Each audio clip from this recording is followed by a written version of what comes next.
मैं हूं डॉक्टर कुलसूम। इस वीडियो में मैं आपको बताऊंगी कि आपने कैसे टीजीटी की जो पोस्ट्स आई हैं उनके लिए तैयारी करनी है। अभी रिसेंटली एफपीएससी ने टीजीटी की पोस्ट अनाउंस की हैं जो कि मिनिस्ट्री ऑफ डिफेंस में है।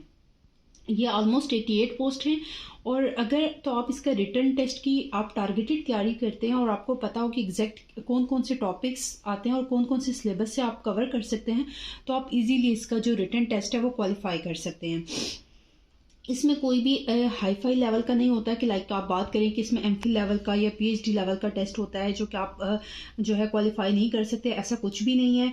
जो टेस्ट होता है वो बहुत ही बेसिक लेवल से लिया जाता है। मैं आपको स्टेप बाय स्टेप एक एक जो एमसीक्यूज है, एक एक जो सिलेबस का पार्ट है उसके बारे में मैं आपको गाइड करूँगी और आपने ये वीडियो एंड तक देखनी है ताकि आपको एक एक पार्ट के बारे में पता चले कि आपने कैसे तैयारी करनी है। अच्छा, बेसिकली जो टीजीटी का जो रिटन पार्ट होता है वो 3 पार्ट्स पे कंसिस्ट होता है। सबसे पहले आती है English, that is of 20 marks. English होती है आपकी 20 मार्क्स की।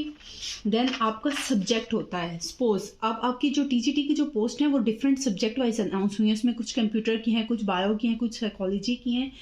हर सब्जेक्ट वाइज जो है वो एमसीक्यूज होते हैं। अगर तो आप कंप्यूटर साइंस के हैं तो आपके पास जो ये सब्जेक्ट है इसमें कंप्यूटर साइंस के 50 एमसीक्यूज होंगे और अगर आप केमिस्ट्री के हैं तो आपके जो सब्जेक्ट वाला पोर्शन है उसमें 50 एमसीक्यूज जो होंगे वो आपके केमिस्ट्री के होंगे। तो इसके मार्क्स होते हैं 50। एंड देन लास्ट में आपके आते हैं एजुकेशन के एमसीक्यूज। क्योंकि ये टीचिंग रिलेटेड पोस्ट है तो इसमें एजुकेशन से लाजमी एमसीक्यूज आते हैं, इसलिए आपका बीएड होना मस्ट होता है। इससे एमसीक्यूज आते हैं 30, तो दैट इज़ 20, 50, 30, तो ये राउंड अप होके हो जाता है 100। तो आपके पास 100 एमसीक्यूज अपीयर होंगे पेपर में और हर किसी का सब्जेक्ट वाइज हर किसी को एफपीएससी वाले डिफरेंट पेपर देंगे, ठीक है। मतलब कंप्यूटर का अलग होगा, साइकोलॉजी का अलग होगा, केमिस्ट्री का अलग होगा। अच्छा, अब हम सबसे पहले बात करते हैं कि इंग्लिश। तो इंग्लिश में आप कैसे तैयारी करेंगे। सबसे पहले हम इंग्लिश की तैयारी की बात करते हैं कि आपने कौन कौन से मेन पार्ट्स को आपने हिट करना है, कौन कौन से मेन पार्ट जो है आपने तैयार करने हैं। उसमें सबसे पहले तो आपने तैयार करने हैं सिनोनिम्स आपने तैयार करने हैं। फिर आपने तैयार करने हैं एंटोनिम्स, ठीक हो गया। सिनोनिम्स तैयार करने हैं आपने, एंटोनिम्स तैयार करने हैं आपको। उसके अलावा इडियम एंड फ्रेजेस आते हैं, इडियम्स एंड फ्रेजेस आते हैं। देन आपके पास आते हैं प्रेपोजिशंस के एमसीक्यूज आते हैं। अच्छा, प्रेपोजिशंस के जो एमसीक्यूज हैं ये 4 to 5 लाजमी आते हैं, इसलिए आपने ये लाजमी प्रिपेयर करने हैं। उसके अलावा आपके पास आते हैं जो पेयर ऑफ वर्ड्स जो होते हैं उससे आते हैं एमसीक्यूज। और देन फिर आपके आते हैं 1 वर्ड सब्स्टिट्यूट एमसीक्यूज, जिसमें आपने कोई एक वर्ड आपने जस्ट प्लेस करना होता है। आपको 4 ऑप्शन दिए जाते हैं, आपने उन 4 ऑप्शन में से एक जो है वर्ड उसमें जो उस लाइन के लिहाज से सूट कर रहा होता है वो आपने लाजमी उसमें सब्स्टिट्यूट करना होता है, ठीक है। देन फिर आपके उसके अलावा आपके आते हैं एक्टिवाइज और पैसिवाइज से एक आता है, आपके 1 या 2 एक्टिवाइज और पैसिवाइज से आएंगे, ठीक है। एक्टिवाइज एंड पैसिवाइज से 1 या 2 आएंगे। देन आपके जो डायरेक्ट इनडायरेक्ट हैं वहाँ से भी 1 या 2 आएंगे, ठीक है। या एक आएगा एमसीक्यू या 2 एमसीक्यूज आएंगे, ठीक है। जबकि जो पेयर ऑफ वर्ड है यहाँ से 3 या 4 एमसीक्यूज आते हैं। सिमिलरली जो आपकी प्रपोजिशन है यहाँ से भी 3 या 4 एमसीक्यूज आते हैं। इसी तरह जो सिनोनिम और एंटोनिम है ये मिल के ऑलमोस्ट आपके 6 to 7 एमसीक्यूज बन जाते हैं। तो ये एज अ होल आपने इस तरह की प्रिपरेशन करनी है कि इन सब से आपके जो है वो 20 एमसीक्यूज आते हैं। तो मोस्ट इंपॉर्टेंट जो आपके पास है इसमें पेयर ऑफ वर्ड्स आप अच्छे से याद कर लें, प्रपोजिशन जो है वो आप अच्छे से समझ लें कि किस के साथ कौन सी प्रपोजिशन लगानी है, ठीक है। और सिनोनिम्स और एंटोनिम्स भी आपने अच्छे से याद करने हैं। अच्छा, अब आप ये आप किस लेवल के याद करेंगे। आपको कोई मास्टर्स लेवल के या एमफिल लेवल की इंग्लिश की लिटरेचर की बुक्स उठा के आपको तैयारी करने की कोई ज़रूरत नहीं है, क्योंकि आपकी ये टीचिंग लेवल की पोस्ट है जो कि आपने स्कूल्स में जाके पढ़ाना है। तो वो आपको जो एनालाइज करता है कमीशन, वो भी आपको उसी लिहाज से एनालाइज करता है कि आपने बच्चों को जाके पढ़ाना है। तो आपने सिंपल 10th की या FSC लेवल की कोई भी इंग्लिश की ग्रामर लेनी है और वहाँ से अपने सिनोनिम, एंटोनिम्स और प्रपोजिशन और पेयर ऑफ वर्ड्स याद करने हैं। जब आपकी ये चारों चीज़ें कंप्लीट हो जाएंगी, क्योंकि आपका मेजॉरिटी जो इंग्लिश का पोर्शन है वो आपका इन 4 चीज़ों से कवर हो जाएगा, देन आपने ये जो बाकी वाले मैंने आपको बताए हैं आपने ये भी प्रिपेयर करने हैं ताकि आपका मैक्सिमम कंपटीशन में आप आ सकें। ठीक, उसके बाद हम करते हैं जी सब्जेक्ट को।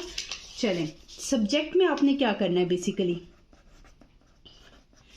अब सब्जेक्ट जो है हर किसी का अपना अपना है। आपकी इसमें कंप्यूटर की भी हैं, आपकी बायो की भी हैं, फिज़िक्स की भी हैं। अब इसमें मैं आपको ये गाइड कर सकती हूँ कि जिस सब्जेक्ट के आप हैं आपने उस सब्जेक्ट की ही तैयारी करनी है। ठीक है, ये नहीं है कि आपकी सारी पोस्ट अनाउंस हुई हैं तो एज अ मिक्स पेपर आएगा, नहीं, सेपरेट पेपर दिया जाएगा आपको। सपोज अगर आप केमिस्ट्री के हैं तो आपने ये नहीं करना कि आप मास्टर लेवल की केमिस्ट्री की बुक उठाएं। आपने क्या करना है, आप 9th एंड 10th और उसके अलावा आपने उठानी है FSC की केमिस्ट्री। ठीक है, केमिस्ट्री या जो भी सब्जेक्ट है आपका, जो सा भी सब्जेक्ट है उसकी आपने 9th एंड 10th लेवल की और FSC लेवल की आपने बुक्स उठानी है और वहाँ से आपने एक बार गो थ्रू हो जाए, पूरी उसकी रीडिंग कर लें और उसके लिहाज से MCQs, जैसे किसी साइंटिस्ट का नेम होता है या कोई प्रोसेस है उसका नेम हो गया या किसी प्रोसेस में कोई ख़ास चीज़ यूज़ की गई है उसका नेम हो गया, तो आपने इस तरह से इधर से आपने MCQs प्रिपेयर करने हैं। ठीक है, बेसिकली आपको आपकी 9th 10th और FSC अपने सब्जेक्ट की 9th 10th और फर्स्ट ईयर सेकेंड ईयर की कंप्लीट आपको नॉलेज होना चाहिए, थॉरो नॉलेज होना चाहिए, तो that is more than enough. और इसमें भी जो बेसिक पोर्शन है वो FSC से नहीं बल्कि 9th और 10th से कवर होता है। तो आपको मेन प्रॉब्लम ये होती है जब हम टेस्ट सेंटर में बैठते हैं, क्योंकि आपको रिक्वायर इसके लिए ग्रेजुएट्स हैं, तो बेसिकली 9th एंड 10th की जो हमारे पास लेवल का होता है वो बहुत बेसिक होता है, वो हमें तब तक भूल चुका होता है, तो उस वक्त आप बहुत माइनर सी चीज़ें आप रिकॉल नहीं कर सक रहे होते। तो अगर आप 9th और 10th की बुक्स पढ़ के गए होंगे तो आप इजीली इसका जो सब्जेक्ट लेवल है वो कवर कर सकेंगे। और अगर वो जो कमीशन वाले हैं वो पेपर सेटिंग में थोड़ा सा हाई लेवल तक भी जाते हैं तो वो बहुत हुआ FSC तक जाएंगे, इससे ऊपर नहीं जाते।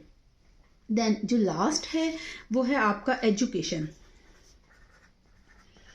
ठीक है, एजुकेशन के MCQs हैं आपके पास 30, सब्जेक्ट के थे 50 और एजुकेशन के हैं 30। अब एजुकेशन के आगे से हमारे पास 3-4 पार्ट हैं। सबसे पहले आता है आपके पास टेस्टिंग एंड इवेलुएशन। ठीक हो गया, टेस्टिंग एंड इवेलुएशन जो होती है, आपने टेस्टिंग और इवेलुएशन के जब आपने MCQs याद करने हैं तो बेसिकली आपने जो टाइप ऑफ टेस्ट हैं उन पे काम करना है। टाइप ऑफ टेस्ट आप हमारे पास डिफरेंट हैं। इसमें सबसे पहले आता है जी अचीवमेंट टेस्ट। ठीक हो गया, फिर आता है आपका प्रोग्रेस टेस्ट, देन एक और टेस्ट है डायग्नोस्टिक टेस्ट, फिर इसी से रिलेटेड एक और है प्लेसमेंट टेस्ट, एंड देन है प्रोफिशिएंसी टेस्ट।